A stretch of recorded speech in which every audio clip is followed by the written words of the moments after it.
The cafe smelled of roasted coffee and faint vanilla, a place I had chosen because it was quiet and tucked away from the noise of the city.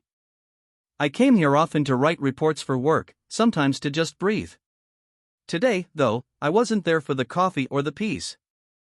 I was there because something inside me had been gnawing for weeks, a suspicion, a little knot of doubt about the woman I loved.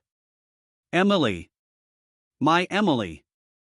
We'd been together for 5 years, and in those years I had learned the way her laugh curved upward, the way she crinkled her nose when she thought something was ridiculous, and the way she said my name when she was tired, soft and slow. I had thought I knew her completely until lately.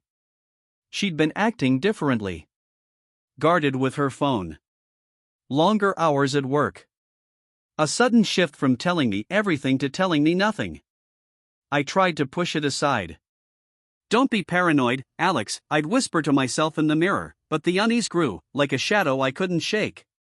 So when she texted me that she was working late again, I decided to see for myself. And that's how I ended up at this cafe, 2 tables away from her. She didn't see me come in. She was sitting at the far corner, a soft glow from the window wrapping around her hair. She wasn't alone. A man sat across from her, tall, well-dressed, leaning in like they were sharing secrets. And then I saw it. The smile. It wasn't the polite smile she gave strangers or the quick grin she gave coworkers. This was the smile she used to give me. The one that had undone me when we first met. The one that had made me believe she saw me, not just anyone. It felt like a punch to the chest. My first instinct was rage. My second was heartbreak. I thought of all the nights we'd spent together, all the plans we'd made. And now here she was, smiling at another man as if I didn't exist. My hand curled into a fist under the table. My heart screamed, "Get up. Walk over. End it now." I started to rise, but then she did something unexpected. She leaned back in her chair, looked past the man, and for a moment her eyes landed right on me. I froze. Her lips parted. She said something, and though the cafe was loud, I could read it perfectly. She said my name. Not Alex in a normal tone. She whispered it. Like a secret, like a lifeline. It threw me completely off balance. Why was she saying my name while sitting with him? Was she about to confess? Was she telling him about me? Was she playing me? I stayed where I was, hidden behind a newspaper stand. My heart hammered. The man looked confused at her sudden pause. She reached into her bag and pulled out something, a folder. She slid it across the table to him. He flipped it open, scanned its contents, and nodded. She kept talking, her hands trembling slightly, her eyes darting around the cafe like she was nervous. That's when I noticed her expression. It wasn't joy. It wasn't flirtation. It was fear. I felt my anger slow into confusion. Something wasn't right. I watched for another 5 minutes, every second stretching like an hour. The man closed the folder and stood up. He put a hand on her shoulder, not like a lover, but like someone issuing a warning. Then he walked out, leaving her staring at the table, pale and shaken. I didn't know what to think anymore. Was I seeing things wrong? Was she in trouble? I stood and walked toward her before I could second-guess myself. "Emily," I said softly. She startled, her eyes wide. Then relief washed over her face like sunlight breaking through clouds. "Alex," she whispered, her voice cracking. "You're here." "I saw you," I said quietly, trying to keep my voice steady. "I saw you with him." Smiling. Passing him something. "What's going on?" She looked down at her hands. For a moment she didn't answer. Then she pushed the folder toward me. "Read it," she said. I opened it. Inside were photographs, documents, and a series of emails. They were about a man named Daniel, the man who had just left. He was under investigation for embezzlement, fraud, and blackmail. And Emily. Emily was listed as a witness.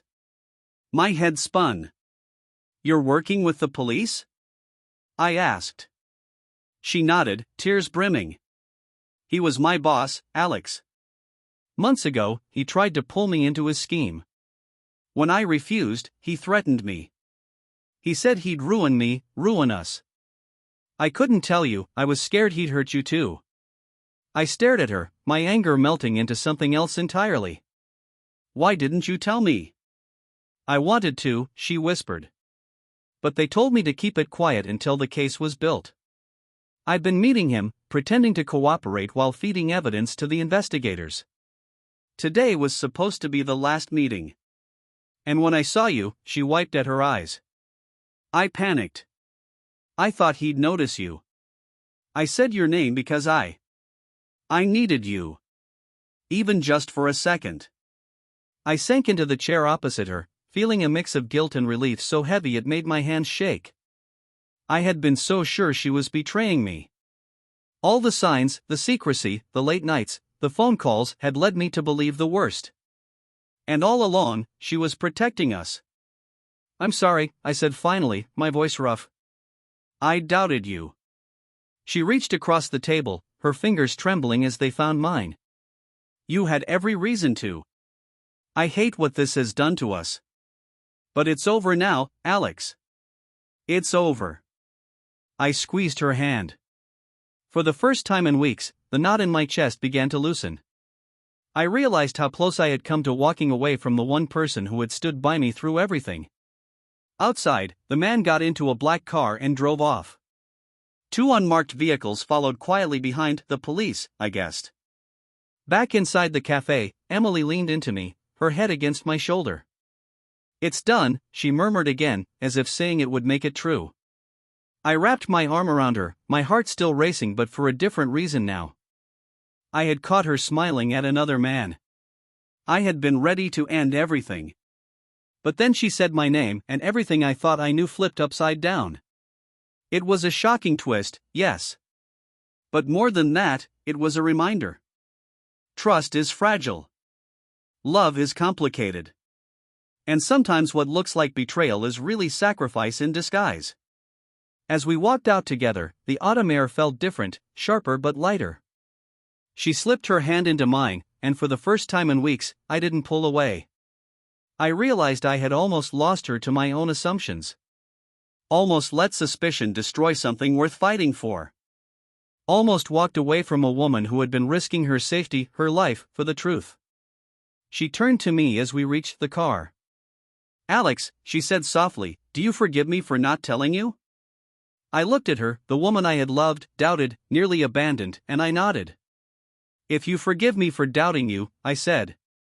Her smile this time was for me, and only me. And as I drove us home, I held her hand tight, knowing this was our second chance.